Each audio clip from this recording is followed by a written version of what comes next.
রাহুল গ্রামে ফিরছে। সে নতুন চাকরি পেয়েছে শহরে।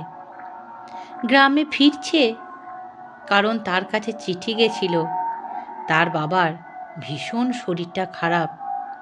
বাবার যদি কিছু হয়ে যায় সেই জন্য বাবা বারে বারে ছেলেকে দেখতে চাইছে। আত্মীয় স্বজন পরিজন সবাই বলেছে ছেলেকে একবার ডেকে নিয়ে আসো, নতুন চাকরি হোক, ছুটি চাইলে নিশ্চয়ই ছুটি পাবে যদি মালিককে বলে যে তার বাবার শরীর খারাপ। কাজে থেকে বেরোতে বেরোতে দুপুর হয়ে গেছে। ট্রেন অনেকটা লেট করেছে। যখন স্টেশনে এসে নামলো তখন দেখে হালকা হালকা বিকাল হয়ে গেছে।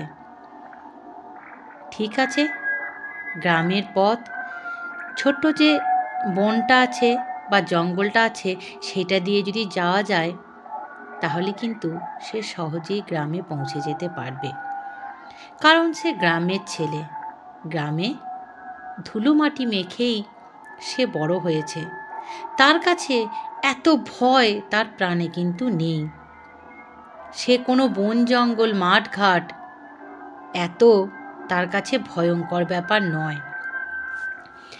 সে ভাবল আমি এখানে স্টেশনে তো বসে থাকার কোনো মানে হয় না, এখন বিকেল বিকেল, আমি বড় লম্বা রাস্তাটা না ধরে আমি বরঞ্চ জঙ্গলের রাস্তাটা ধরি। জঙ্গলের রাস্তাটা পার হয়ে গেলেই সামনে একটা বাঁশবাগান, বাঁশবাগানটা পার হয়ে গেলেই আমাদের গ্রামের শুরু। সেখান থেকে নিশ্চয়ই কাউকে না কাউকে আমি দেখতে পেয়েই যাব। আর গ্রামের সামনে ঢুকে গেলে আমার আবার কি ভয়? কোনো ভয়ই নেই। সে রাস্তা দিয়ে যাচ্ছে, চারিধারে শুধু গাছ আর গাছ। সে যখন বাড়ি ফিরছিল তখন রাস্তায় মাঝে মাঝে হঠাৎ হঠাৎ এক দুজনকে দেখতেও পাওয়া যাচ্ছিল। তখন তো ভীষণ অন্ধকার হয়নি, হালকা হালকা সন্ধে হয়ে হয়ে আসছে। তখনকার দিনে গ্রামে কারেন্টের কোনো ব্যবস্থা ছিল না, এই গল্পটা যখনকার। আর কেমন জানি হালকা হালকা ঠান্ডা হাওয়াও বইছে।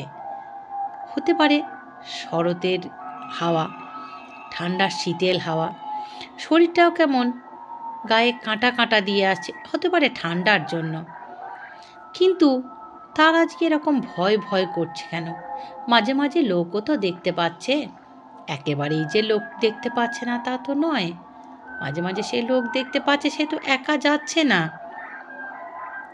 ছেলেটি হঠাৎ দেখতে পেল যে রাস্তা দিয়ে সে যাচ্ছে আর হঠাৎ হঠাৎ যে লোকগুলো দেখতে পাচ্ছে বড় বড় গাছে, যেন তারা এক একটা গাছে যেন তারা দাঁড়িয়ে যাচ্ছে।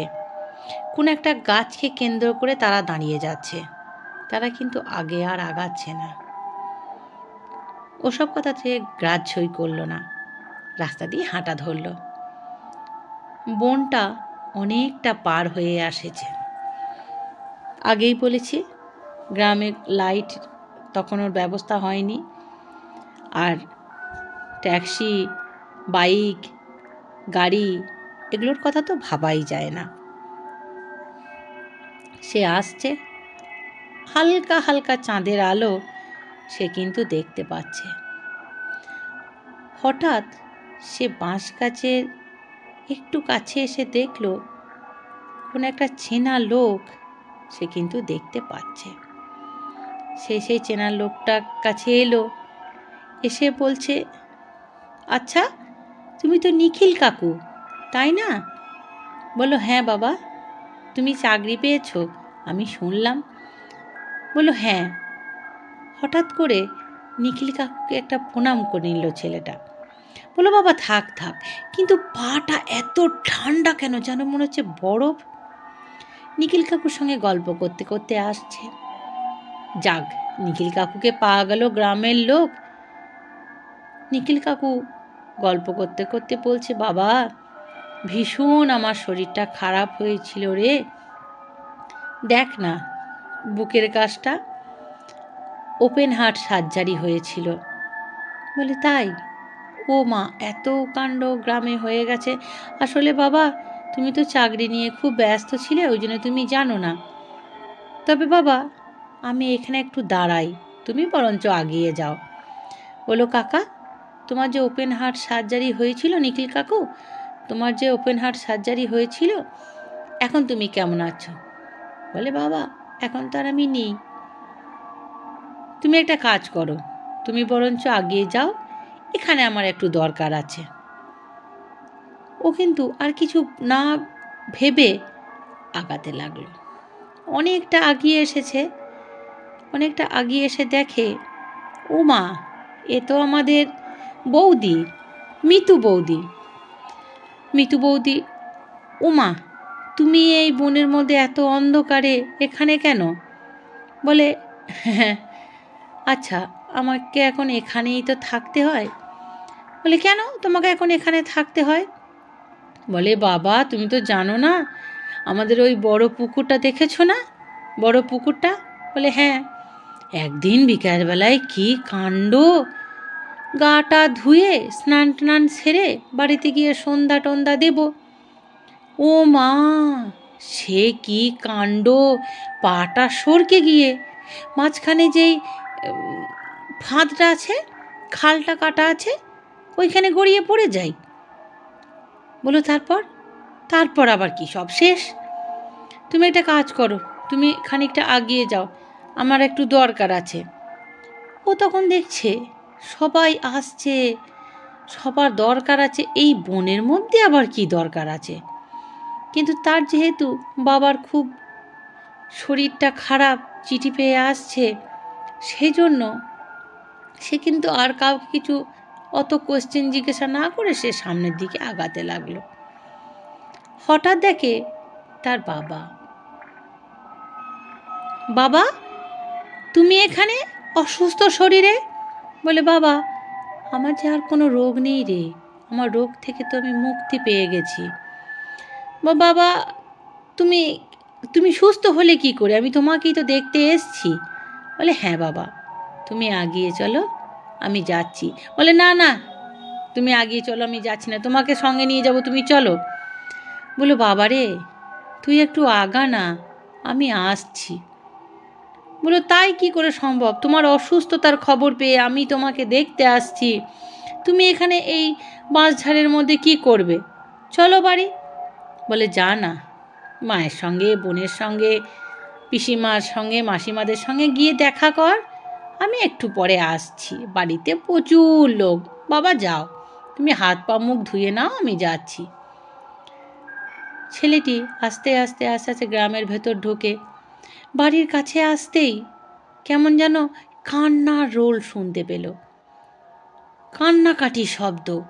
বাবারে, মা রে, তুমি কোথায় গেলি রে, কেন গেলি রে? কান্নার শব্দ কানে আসলো। দৌড়ে গিয়ে দেখে উঠানের মধ্যে বাবাকে শোয়ানো। বাবা! ব্যাগ ট্যাগ ফেলে দিয়ে বাবার কাছে গিয়ে দেখে, ওমা, বাবা তো এই অবস্থায় শুয়ে আছে। বাবাকে তো একটু আগে সে বাঁশঝাড়ের ওখানে দেখেছিল। বাবার উপরেই সে কখন যে সেন্সলেস হয়ে পড়ে গেছে সে নিজেও বুঝতে পারল না। যখন সে জ্ঞান ফিরল তখন দেখে সে হসপিটালে শুয়ে আছে, এবং পরে মা, বোন এদের কাছে জানতে পেরেছিল বাবা দুপুরেই মারা গেছে। যেহেতু ফোনের কোনো ব্যবস্থা ছিল না, উন্নত যোগাযোগ ব্যবস্থা ছিল না, তাই সে জানতে পারিনি। নিতু বৌদি 2 মাস হলো ওই জলে ডুবে মারা গেছে। আর নিখিল কাকুর ওপেন হার্ট সার্জারিতে অপারেশন থিয়েটারের মধ্যেই মারা গেছিল। অপারেশন থিয়েটার থেকে নিখিল কাকুকে জ্যান্ত আর ফিরে আসতে হয়নি। এতগুলো ব্যক্তিকে সে একসঙ্গে ওই বনটার মধ্যে দেখতে পেয়েছে। সে যখনই কোনো জায়গায় যায়, বড় রাস্তা ঘুরে যায়, তবুও শর্টকাট ওই বনটার মধ্যে দিয়ে বা ওই বাঁশঝাড়ের ভেতর দিয়ে আসে কখনো আসে না। আমি বৈশাখী বলছি, আমি তোমাদের বন্ধু।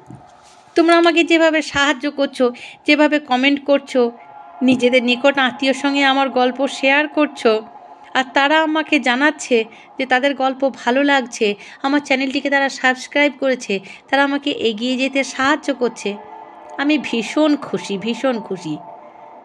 তোমাদের উপকার পাচ্ছি বলে, তোমাদের সহযোগিতা পাচ্ছি বলে আমি এগিয়ে যেতে পারছি। এভাবেই তোমাদের সহযোগিতার হাত আমার দিকে বাড়িয়ে রেখো। ভালো থেকো, সুস্থ থেকো, আর হ্যাঁ, আমার গল্প কেমন লাগলো এটা কিন্তু কমেন্ট করে জানাতে একদমই ভুলো না। ঠিক আছে? নমস্কার।